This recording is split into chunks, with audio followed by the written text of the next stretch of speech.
So welcome back to Grounded, home mindfulness, meditation, self-exploration. Currently on a little bit of a walk, catching a bit of fresh air, keeping myself nice and grounded. I want to do a little bit of a video today between or the importance of having an internal focus. And for most of us, I mean, when we start to gain the ability to have this internal focus, what we're really doing is we're really developing a greater sense of intelligence.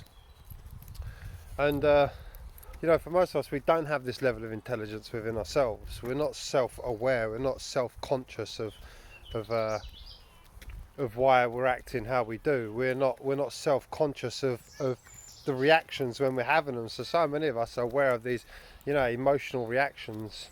I mean, how many people fly off the handles or absolutely kick off, and we kind of justify our reactions. We kind of justify, we say, oh, this person pissed me off, or this situation happened, or these things are happening, but we don't actually investigate much further into these emotional aspects of ourselves. And so, until we actually begin to develop an internal awareness, all the time we stay externally focused, we can never actually truly change how we're experiencing the world. Because how we experience the world is a reflection of how we experience ourselves.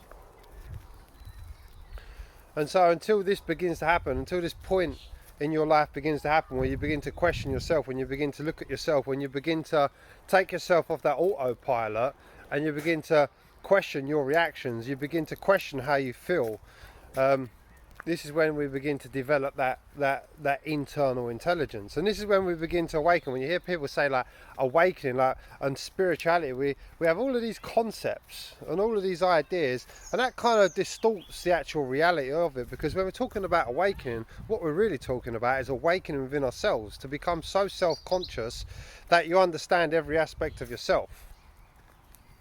So within any kind of emotional reaction, that emotional reaction, you're resisting something in your reality. So when you're having an emotional reaction, let's say for instance, okay, let's put it out there. Mrs., you just walked in, and Mrs., like, she's cheating on you or something, right? And you're absolutely kicking right off. You're having an absolute reaction to the situation. Justifiable, right? We say, yeah, that's justifiable. On the surface level, that's justifiable. How can she possibly do that to me? But let's actually look a little bit deeper, because how do you know that that's only happened?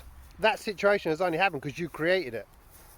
Now you say, how the fuck did I create that? Well, let me explain a little bit more. So say you do have an emotional reaction to that situation. What's the emotional reaction saying? How the fuck can you do this to me? How can you lie to me? Don't you care about me? You obviously don't give a shit. You're selfish. You don't give a fuck about me. So if you're looking, this emotional reaction, where's this position coming from? Where's this place coming from? Where's the reaction coming from? It's actually coming from parts of yourself. Listen to what you're saying. You don't trust me. You don't love me. You don't care about me. You actually have parts of yourself that actually believe that people don't love you, that people don't care about you, that you can't trust people. You see, these are painful truths you actually have in yourself. But when we don't have this internal awareness, and when we don't do this work on ourselves to understand these aspects, to heal these aspects, what we do is we stay on the surface. And so we're constantly kicking off, and we're constantly reacting to our reality, but we have such a low level of awareness, we don't realise that this is what's happening in our reality is reflecting back these parts in ourselves. Do you see that? Although that's a shitty situation that you find out that your missus is cheating on you or something like that, that's a shitty situation. But if you actually take responsibility and see, actually I created this. That's the deep truth that nobody wants to take on board, because we're not living in a state where we've got this kind of like heightened state of awareness. We're not aware of the reactions. We're not aware of the emotional positions. We're not aware of the emotional parts that these hurt aspects represent. And then we're trying to like make ourselves feel better.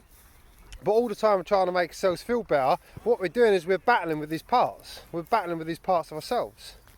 There is nothing, you don't never battle anything in your reality. Anything you're battling in your reality is a reflection to a part you're battling in yourself.